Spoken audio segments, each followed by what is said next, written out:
This podcast may contain graphic information, crying, swearing, and opinions that cannot be supported or taken lightly. So please don't have any littles in the area, and if you do, that's on you. Thanks. From day one, you fought for your life, and you blew everyone away. Hello. Hi. Welcome back to another episode of the shit show. Just kidding. It's kind of been a shit show, yeah. Welcome to Changing the Chances. I'm Alisha. I'm Jesse. And welcome back if you are a repeat listener, which we hope that you are, because we are only like 18 episodes in. So, I mean, I'll take all the new ones I can get though, right? I always sound like I don't want new ones. New ones are good. I do. I want new listeners. New ones are good. All the time. Or just too early. I just think that you should start from the beginning. But you can do whatever tickles your fancy. That's fine. Or what my dad says, whatever floats your boat. I said that once and somebody was like, what are you talking about? Sorry. Anyway.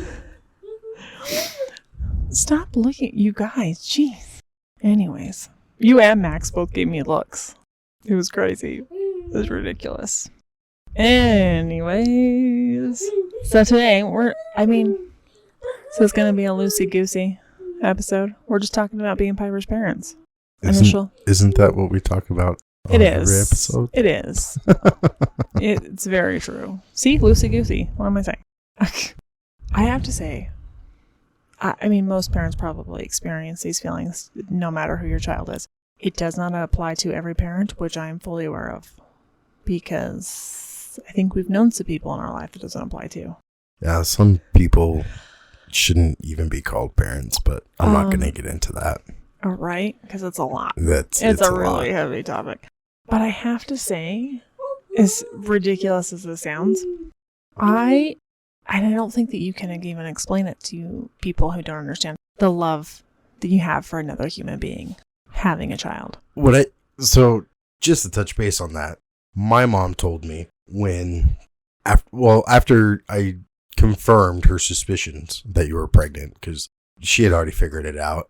She's not very sly. I really love you, but keeping secrets is not your strong suit. Oh, you're funny. Just saying. Okay. Well, okay, secrets that you don't want to keep. So anyway, she told me, she's like, you think you know love, like you love Alisha. She's like, you chose to marry her. You love her deeply. She's like, the moment those twins are born, she's like, you're going to know a whole different level of love. She's like, I can't even tell you. I can't even describe it. She's like, because once they're here, it'll change you. Mm-hmm. And nailed it right on the head, because 100% true. I mean, from the moment, the storm happened. Oh. I mean, anybody that knows me knows that Piper's just got me wrapped around her finger.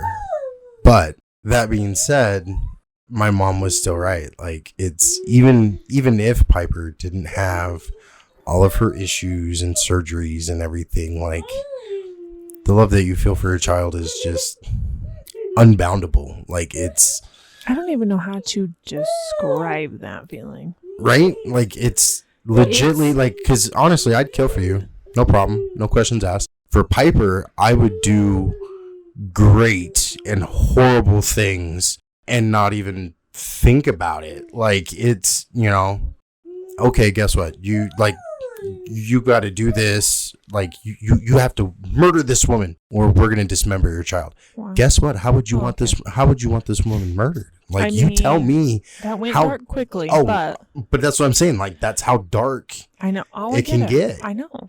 And I can understand that. There's nothing that I would not do for Piper, and without hesitation. Like, family members, it's nothing is off the board. No, I agree. Nothing is off the board, because it just, like I said, I would do great and horrible things for anything for her. What's baffling to me, because we know it happens all the time, is how people don't feel that. Like, and let's just be specific, and I don't mean this is not negative towards anybody in other circumstances who have kids, but as a woman giving birth to an actual another living human being, I don't know how you don't feel that. What blows me away is coming from my background with, my brother and my sister. And it's a very complicated background. A horribly complicated background. Because remember, Jesse is adopted. We have said that before. I never understood how a woman could choose essentially a lifestyle of drugs and prostitution over 3 kids. And, I am not innocent by any means. I have done my fair share of partying and dipped my toes in some waters I probably shouldn't have, but that's who I am. I had to see what all the hype was about on what was so great about some of these drugs that you would give up your flesh and blood for. And the only one that I didn't mess with was heroin, and that's what she was strung out on. And I've known people that I've been able to talk to that have done it, and it's like, I guess, a whole different kind of high or whatever, but they say it like takes over you. So that's the only thing that I could ever imagine. But it's like, how do you get to that point though? It's where like, not just 1, not just 2, but 3 kids you do that to. Like, yeah, but you also have to think that 1, like you said, that is something you've never done before. So you really I can't have no idea. I can't attest to anything. And 2, chances are she got pregnant with all of you guys. Oh, she was hooking. She was hooking big time. Well, she was hooking. So you guys probably weren't planned, is what I'm saying. My brother and my sister, we don't even know who their dads are, and my birth dad is questionable at best. So not planned. So, there's a lot there. There's a lot there. Or even, I'm just saying. Even take that off the board. As a dad, and as a dad of a child with special needs, dads get a bad rap, and we've done it to ourselves. A lot of dads just walk out. Hey, I'm going to grab smokes and road beers, legitly, because I ain't fucking coming back. Like, well, I can't imagine. Lots of women walk out too. It's true. And don't get me wrong, I've had my days where I've been at my wit's end where I do just want to drive to the coast and drive the car straight off the coast into the ocean. Like I don't ever want you to do that. But I would never. But that's the thing, though. There's no way I could ever. But if not be there you for want her to leave, I'm not keeping you here. I know you're not. And that's the thing is, it's like even you and I have talked about it. It's like even if you and I weren't to work out, there's no way I couldn't be a part of her life. Like no. And and that's, for me, I can't fathom not being in her life. So it just blows me away how some of these moms and dads, extreme. They are very extreme. They're very extreme, which I get. I 100% get. But it does. It's weird how people can just walk away from it. I have a friend, and I don't know if she listens to this podcast, and I hope she doesn't hate me for talking about her. But anyways, this is all on you. I plead the fifth, covering my butt now. Her and her husband, I could have the story wrong. I believe they tried to have kids early on in their marriage, and it didn't work out. And so then she decided she was happy not having kids. She was very happy not having kids. And her husband was kind of like, I want kids. And she was like, never. So let's never talk about it again. Ended up getting pregnant because this is the will of whatever power. Was not thrilled because she had decided that this was not the path she was going to take. Was not. The whole entire time she was pregnant. I think I know who you're talking about, and I remember her not being thrilled about it at all. The second that child came into the world. Oh yeah, as soon as he was born. It changed everything. She, you saw it in her. She changed. She has multiple kids now. Yeah, I'm like, isn't she on 3 now? Number 3 or something? I was trying to leave the number out, but yeah, she's on 3 now. Well, sorry. Which is fine. That's great. I think that's wonderful for them. If they're 100%. But again, it just, I don't know how you don't motherhood feel that. has suited her because it just, as you could see it in her after, well, seeing how like unnerving she was, I guess. I don't know the word. Like during the pregnancy, like she wasn't like, you know, some moms are excited and happy and joyful and whatever. And she was just kind of like, this is not necessarily what I wanted. But then when he was here, like she lit up and she became a mom. And now she does. She has multiple kids. Yep. You know, it's what was meant for her, I guess. And they're happy, which is fantastic. And well, and that's, I don't know, in my opinion, I feel like that's how it should be. Like your kids. I don't know how you just don't feel that. Like, yeah. You know, me, even people from my past are like, I never saw you having kids. Because that's not who I am. I'm still not that person. Like, let's just be honest. Oh, 100%. You are motherly to Piper, and that is it. Like 100%. I do not have built-in maternal instincts, whatever. I come inside bleeding, and you're like, are you going to clean that up, or do you want me to help you? I am not that bad. You have come in bleeding before. And you asked me. And then it made me panic every time you left the house. So, come on. Give me more credit than that. Jeez, you make me sound heartless. Oh, no. Maybe not heartless, just... Lord. But yes, there are some things I expect of you as a grown man to just handle. I don't want to do it for you. Oh, man. Anyway, so I think that is the biggest thing, that feeling that I can't even begin to explain because you just can't unless you live it. That's what made it so hard when she was having like all of her surgeries in the beginning and having all of her issues, because it's like we were just stuck on the sidelines, you know? And as a dad, and I'm sure there's a lot of dads that feel this way, as a dad, we're protectors, we're guardians, we're providers and fixers. And when you can't do any of those things, or you feel like you can't do any of those things, and that everything is completely and totally out of control and chaos, like it, oh man, it's rough. I mean, every little time, like even just this last little stint that she had in the hospital, you know, like with her orbital cellulitis and stuff, I can't fix that. I can't protect her. I can't save her. You know what I mean? Like, but we can take her and get her the care that she needs. And that's, thank goodness for that. Because, and that's the way I've kind of started to try and tell myself to look at it, is it's like, I'm doing what I can because she can't, you know, like we still are, I'm still her guardian. I'm still her protector, because just in a different way than you imagined. Yeah. In a different way than I ever imagined. Well, and I also think that's something else that's super terrible and, you know, amazing being a parent. Stupid kids. Is you do. All you want to do is like protect them and save them and do all these things for them.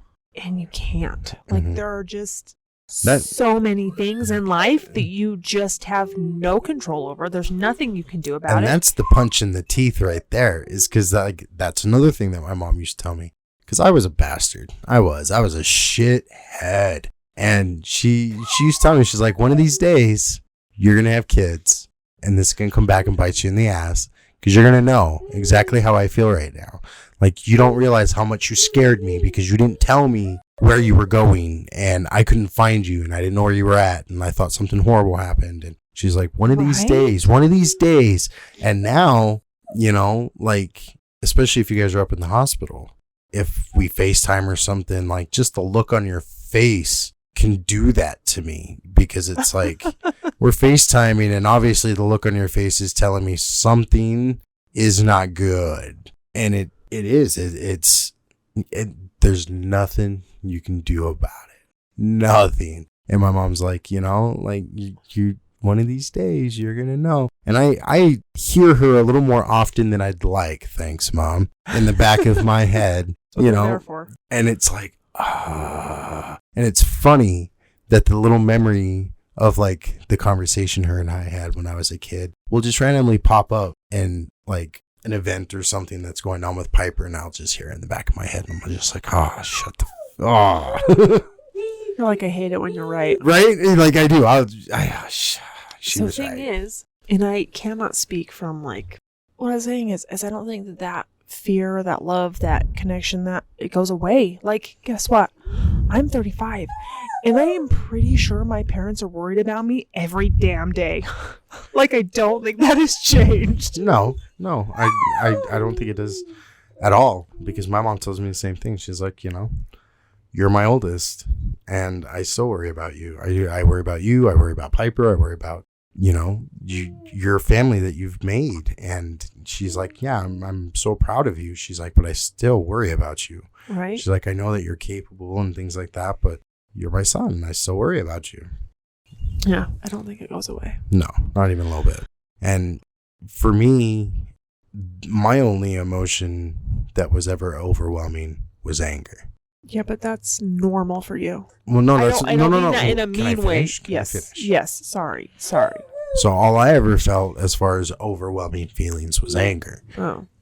until the twins, and then all these other feelings, and it's like very when I met you, I felt love. God, I hope so, because if I'm invoking anger, something is wrong here. I mean, No. I know I'm a pain in the ass, but jeez. No, but it's like my mom had said, like, you think you know love now, just wait until these kids are born.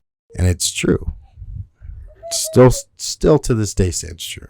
But I never thought when I was a kid that I'd ever experienced any feeling other than anger that would be completely and totally overwhelming. And like, just like right now, she's over here playing and having a good old time and laughing, and it just makes my heart smile. Like, big old smiles And this is laughing. why we let her come down and hang out in the podcast, because apparently she makes everybody else smile. So, give the people what they want. Piper. Everybody wants Piper. I got it. She is an amazing human being, so I don't really blame you. We're just the entourage, honey. I know. She brings so much joy into this world. She does. And anyone that's ever like met her and been in the vicinity when she is like in this kind of attitude, happy. You mean when she decides to like interact and like show her personality? When she decides to show her personality and be vocal and all that, like, she touches people's lives. Bottom line. And she does. Like, you can't not be happy when she's laughing and having a good time. Like, it just, I can be in a fucking pissy mood from such a crappy day, and she just starts laughing and having a good old time, and it just brings a smirk to my face because she's that happy. She just brings that light and joy. She does. Ugh, the best. I just, the best human being ever, and that's what I tell her all the time. I don't care if I'm giving her a complex. She is the best human being ever. Can't help it. I guess it's better than, some kind of other complex. Yeah. So, I mean, along with all these tremendously overwhelming feelings that children bring, I think that fear is one of them on every level. Again, for fear that you can't control life. You cannot control life. You can't stop them from getting heartbreaks. You can't stop them from people being mean. You can't stop them from falling down and getting hurt. You cannot control these things. No. And unfortunately for us, love and fear are very high on the list. That's like yin and yang. At least for me, they are very high on the list when it comes to Piper. Pretty much the two major emotions. She makes me feel everything. In case you haven't caught on this podcast, everything. And that doesn't change with her. We have lots of fears with her. And I'm not going to say we have different fears from her, but I think we experience not typical fears on a more regular basis with her. Does that make sense? So. I don't want this to sound dark, but it's going to have to go dark. Well, we are talking about fears. So it's probably better you than me. A lot of parents, I don't think about their child dying on a regular basis. Agreed. Which is kind of what I was saying without saying it, because I'm trying to keep my emotions under control. Yep. I can see it. It's all over your face. A lot of parents don't have to think about that on a regular basis. Usually it's doesn't come into mind until, shit, where's my kid? I'm at the grocery store. I can't find my kid. Oh my God, somebody took him. Someone's killed him. Something like that. Or Right, when they get, that's very valid. I have or that when fear they all get the time. older and, you know, like high school-ish, and they're going out with friends, and you know that they're going to be around partying and drinking and drugs and stuff Maybe like that. making not great choices. Yeah, you know, so you're afraid, like, you know, you get a phone call late at night, and, oh my God, what's happened with my kid? See, for Piper, I feel like we experience that we might lose her on a much more on a regular basis than I would say a typical family. Like, you know, because it's not just you and I. Mm-hmm. It's your parents. It's my mom. It's your brothers and Brooke and Ellie. Like, that would affect everyone. Just like losing Caleb affected everyone. And when she goes into the hospital and she's doing rough and having a hard time and struggling and stuff, like, that's a legitimate fear that we think about on a regular basis. And that's what's so scary, is because she's already fighting with so much. Like, you know, she's got short gut and she's got her shunt and, you know, like her cerebral palsy and stuff like that and everything. But, you know, she gets these serious infections and she can't tell us, I have a headache, or my eye hurts, or my nose hurts, or my belly hurts, anything. Like, so we have to try and be as observant as we can.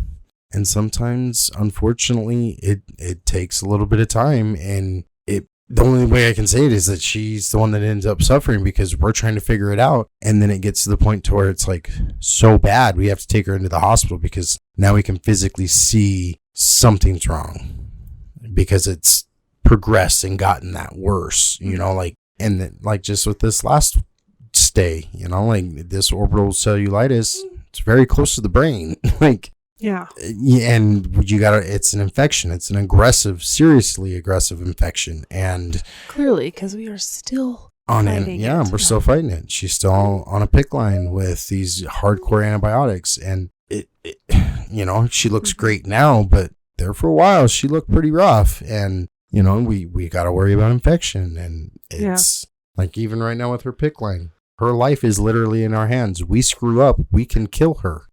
Yes, which is terrifying. It is, because, you know, you put air in this line goes pretty much straight to her heart. You can't get air into your heart. It's not good. Luckily, with modern medicine, there are lots of ways to help prevent that. You would have to avidly probably You'd really have to, like, try. But yes. But yeah, it's a fear, and you have to be aware of that. And yes, losing her is huge. Just on the list every day. But yes, anyways, intense feelings, love, fear, they are all very much here all the time. You know, especially, you know, like you said, Piper, she's really unpredictable. We've been in the hospital where she's been non-responsive a couple of times. It's never the words you want to hear, because you never know what's going to follow. And it's very hard. As we told you in the last episode, she became non-responsive and went in the ICU. And I was by myself. And this is like, I don't know, 9 o'clock at night, 8 o'clock at night, I don't know. And my mom's trying to call me because she wanted to talk to Piper. And I called her back and had a complete come apart, as you can imagine. Because if any of you have listened, that's what I do. I fall apart. It's fine. But, you know, what do? I'm freaking out on the inside. I'm by myself, given hospital roles, because that's a thing. There's nothing she can do. There's nothing you could do.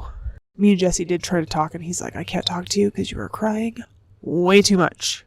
Call me back later. Well, I wanted to talk to you, but you couldn't, because you just couldn't keep it together long enough to even make a word. Like, it's like, okay, you get that under control, and then we can talk. Like, love and fear. They just live together. I know. So, that is a thing for us. It's what we experience.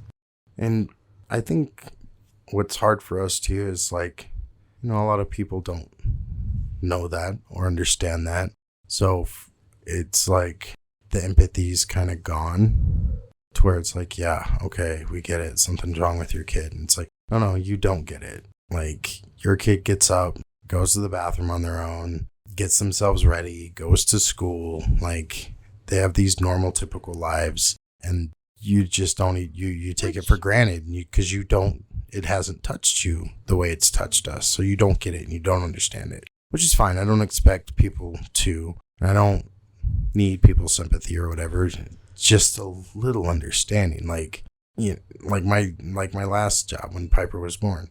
Anytime I used any kind of FMLA or anything or whatever, when I came back to work, like, I got the shaft. Legitly, it was like, well, you took a day off, so here, you do everything. It's like, you motherfuckers don't get it. Yeah. I was in an ER. I was in a hospital, worried if my kid was going to make it because she had a seizure and she stopped breathing and she turned blue. And now you motherfuckers are going to give me the shift because I was having a family emergency I was taking care of. Like, but that's the thing, though, is people, it doesn't affect their lives. Yep. So there is no empathy, and they just don't get it. That is the thing. But, you know, it's part of one of the things we've learned is just to pretty much just, I'm like, yeah, this is our life. This is the hand we were dealt, and we just got to play it. But also, it's like, fuck them all.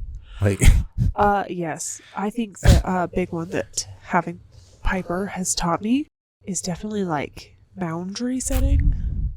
And I know that doesn't sound like, I don't know, for anybody who knows me probably doesn't think that's an issue because I'm kind of mean.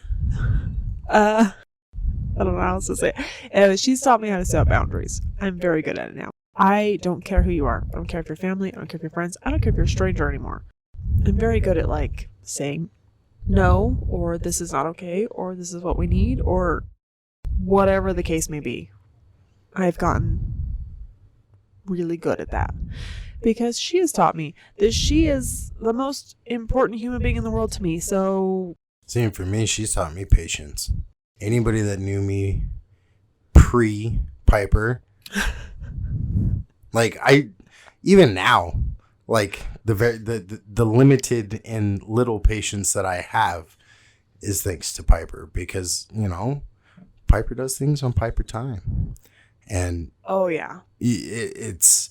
All the you just the waiting in the ERs or the laying in bed listening to her breathe when she first came home because she had a rhythm and I tried to match her rhythm and just like little things. And yeah, patience, she's taught me a great deal. Oh yeah, because there's not anything else you can do with her. 90% of the things you just can't control. But I think it's also a catch-22 because with adults, I look at them and I'm like, you're fucking stupid. You're an adult. You should know, right? Yeah. See, do you know? See, now you and then know how I think, I feel. Because then I think about it and it's like, you're an adult. You should just handle it. Yeah. Just. No, I get it. Yes, patience is a big one though, because yeah, when you sit around in hospital rooms for multiple times. Well, and I've never had it. Even when I was a kid, like I want something, I want it now. You still don't have it. Yes, you have gotten better. Oh, I know. That's what I'm saying. I've gotten better. You like, are patient with Piper. You are patient with me. That's about the list. Pretty much it. Yep. You're not even patient with yourself, so I am the worst with myself. I have no patience for myself whatsoever. If I don't it's yeah. There's times I wish I could make a carbon copy of myself and kick my own ass. Or literally just have a liar moment. Dude, what are you doing?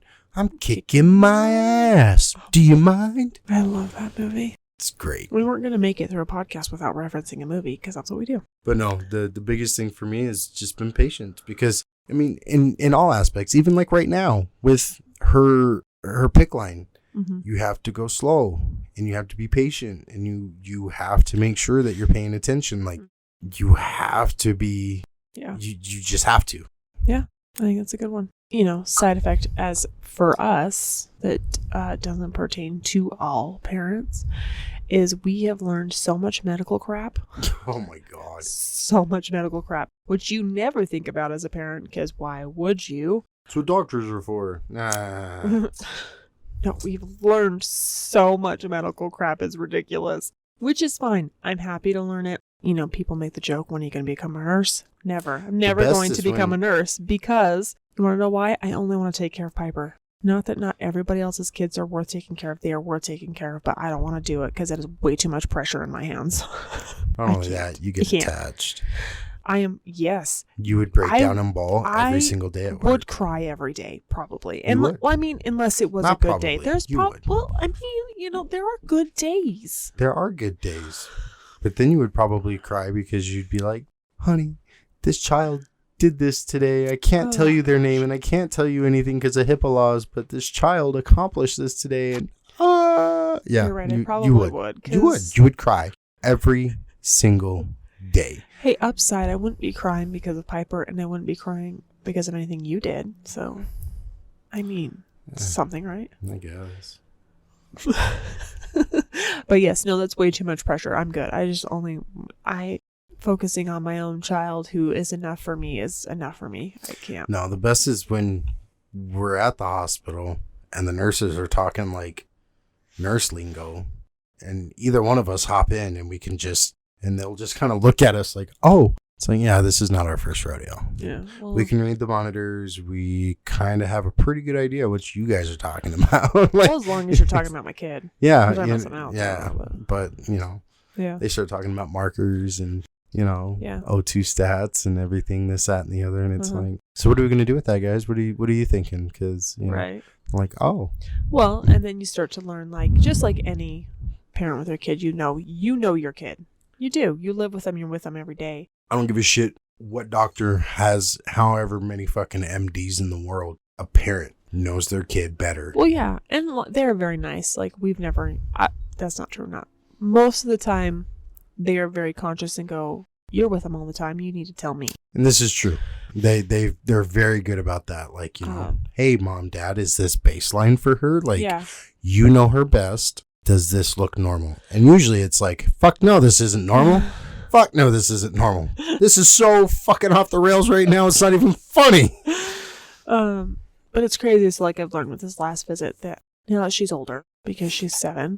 God, she's going to be 8 this year. I know. Oh it's my God. Crazy. I don't know where 8 years went. She's going to be 8 in 2 months. No freaking clue. But it's like... holy shit, that just hit me like a ton of bricks. Like, holy, in 2 months. Because... oh my God. Now you made me lose like my train of thought. I'm sorry. Like you're astonished. Oh no, but like something else is like learning things that maybe typical parents don't learn. Like I am learning that again, Piper has been through a lot in her life, so she takes usually 2 doses of antibiotics before she can get over anything that's serious. Yeah. Or semi-serious. Well, usually, it takes 2 she's rounds. Starting to create another pattern that when she gets really sick, that her immune system becomes very compromised, and then that's something we have to watch. We are seeing this as a pattern now. Yeah, because right now, just like the last time she got super sick, her white blood cell count is below normal. Below normal, and we can't get it to come back up. Average is 1,500 or normal is 1,500, and Piper's been pretty much well below that for a little while now. So we, but this has happened before. See, great. Now we're creating patterns, and they're not always good patterns. But it's just crazy to know these things. Like when doctors and nurses ask you, what's regular heart rate? People don't know that. I now know that. Like...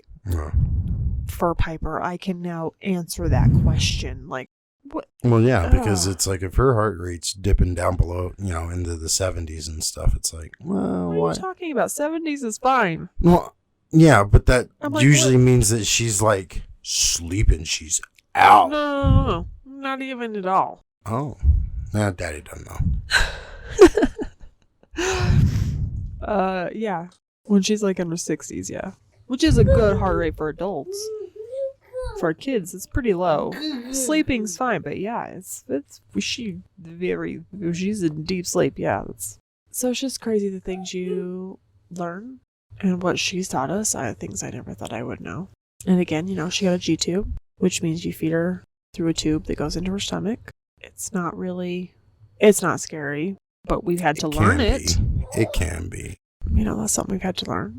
Yeah, we've got medical equipment in the house. We've got oxygen equipment in the house. We've, it's just little things that we've Sometimes learned I forget. along the way. Exactly, Like, because now it's just a part of our life. It is. Sometimes I forget. Sometimes I'll say words and people look at me and I'm like, sorry, this is just how I talk. Or even when somebody's like, what equipment do you have in the house? I'm like, I don't, like, what are you talking about? What, like, I don't know what you're talking about. Because it's normal. For me, it's so normal that I'm like, it's just not normal. Which sounds ridiculous, I know, but she has like a list of equipment and I forget half of it most of the time because I don't see it as anything other than something Piper uses every day. I don't know. It's just normal. It's so weird. Same with therapy, physical therapy, occupational therapy. Yeah. You know, all that stuff. Like, a lot of parents don't deal with that. It's just crazy. I didn't even know what half of those things stood for. Yeah. Until she started going to therapy. Because, I don't know. Fun things. What do you always say? Like, parents are like the original inventor? Yeah. What, is that what you say? No. Parents are the original inventors because your kid needs something and it's not out there on the market. You get creative as shit to figure it out. Well, true. Very true. But even nowadays, because now we have the internet, the internet. Just the parents who build crap for their kids. Oh. It's amazing. I saw a guy on YouTube. He built a full wooden Bugatti. His little boy, like the Barbie, like Hot Wheel things that Power Wheels. Power Wheels. There it is. Power Wheels. He built his son out of wood, like full on Bugatti, like rims, axles, doors, mirrors, everything out of wood. And it's like, are you shitting me right now? But it just confirms my statement. Parents are the OG inventors. Well, I mean, that's not really inventing. The Bugatti was already made. No. Yes, he did take the time to miniaturize it into a Power Wheels for his child, which is way more work than I am willing to put in. Let me just be honest. But I'm pretty sure, like, the motorized wheelchairs came from probably a parent or someone who needed one. Right. Or the ones like nowadays that will lift and stand an individual. They'll go from a sitting position to a standing position. Yeah, they're called sit stand. Mm-hmm. Yeah. And they're very cool. They're awesome. Or the ones that have got like fucking mud tires that you can take out on the range or to the farm. I have seen one. Yeah, dude. Yeah. Dude. Yeah, it looks like a four-wheeler. Yeah, it looks like a four-wheeler. Husband made for his wife, actually, I think. Or the ones that people have made for the beach. Yep. So that people who are in wheelchairs can enjoy the beach. Because you know what? They want to enjoy the beach, too. Well, that's what I'm saying. Like, the one that I saw, it's got, like, rugged tires so that you can go, like, for hikes. Yeah. And, like, up in the mountains and stuff. Yeah, I saw one that a husband made for his wife. That's awesome. Because she was in a wheelchair. And they used to be hikers and stuff. Yeah. Yeah. Yep. So cool. Okay, we've never done anything that extravagant in our lives yet for Piper. Yeah. But we have done things to help her in her life. Yeah, you've done. That's you take credit for that because that's all you do. I mean, I have never done anything like build a Bugatti. No, but like you know. So like okay, so one of the first things I made for Piper. Oh well, one of the like first her magnet board with like all of her farm animals and letters that we would spell. I didn't make that. Brooke made it. My mom made it for Ellie. Oh yeah. My mom made it for Ellie, and it got passed down back to me. And the only thing I did was paint it so that it wasn't colorful because of her contrast. She needs the contrast. Piper needs the contrast, and she can not focus if things are too busy. So I just ended up painting it all black. But I also made her like a counting board, which the purpose of it was she has a stander, which we've talked about and you've seen her a picture of. Okay, well, children usually, so at this point she was 2, don't really understand the concept of time, stuff like that, and she did not enjoy her stander. So we were trying to visually show her a way that time was getting smaller. It didn't matter that she didn't understand what the numbers meant, but I made her a giant black thing that held colorful numbers on it. So if we were going to stand there for 10 minutes, I could take down a number every minute so she could understand the concept that things were disappearing and getting smaller and closer to the time when she would be done. And then when the numbers were out, she got to come out. Yep. And she's very smart. She caught on to that very quickly.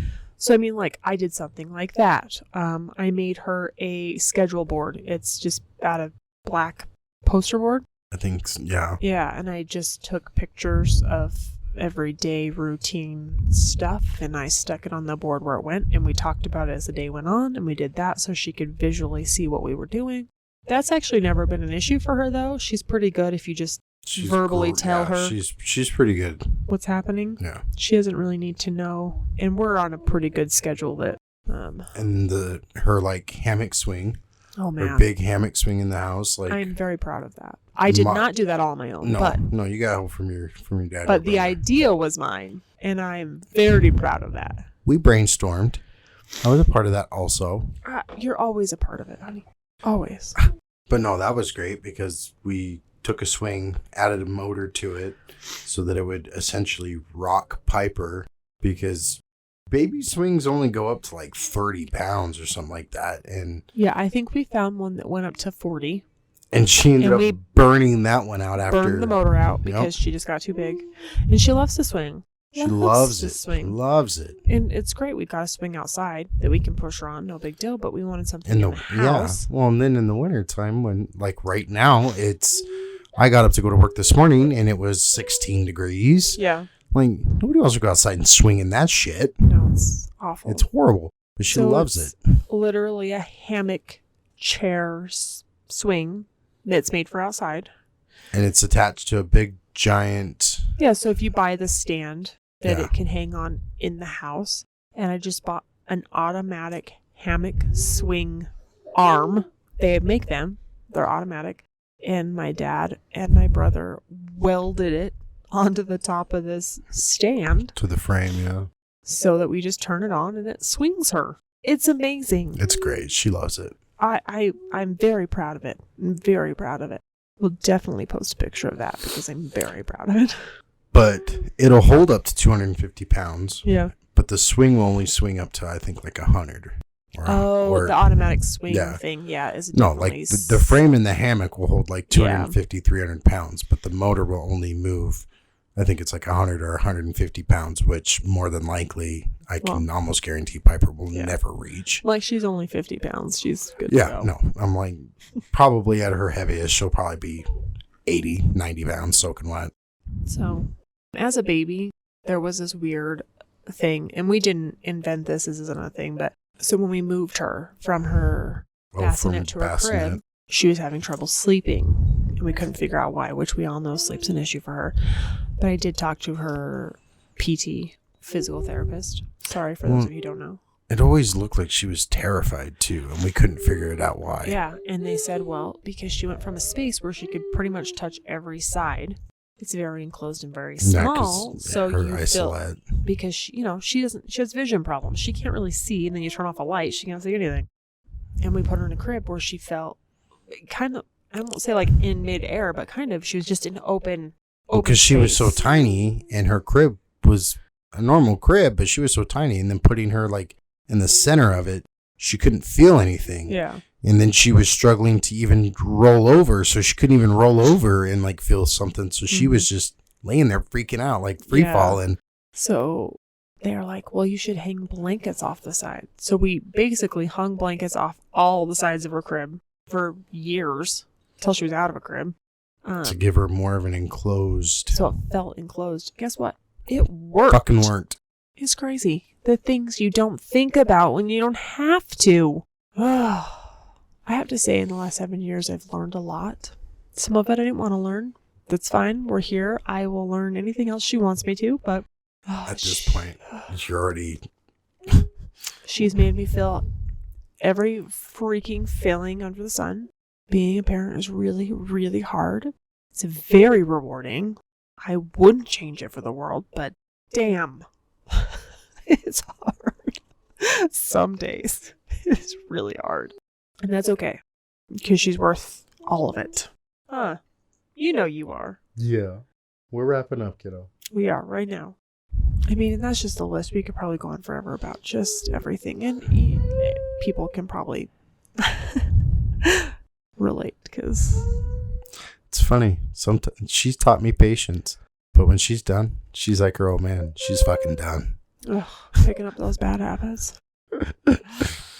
Anyways, thanks for listening to us about our Off in left learning field and to be parents. loosey goosey, from what Alisha says. That was very loosey goosey. You know, growing up, loosey goosey meant something totally different for me. Ugh, let's just not. But Okay. anyway, We'll talk to you guys next week. thanks for coming back. Bye. Bye. You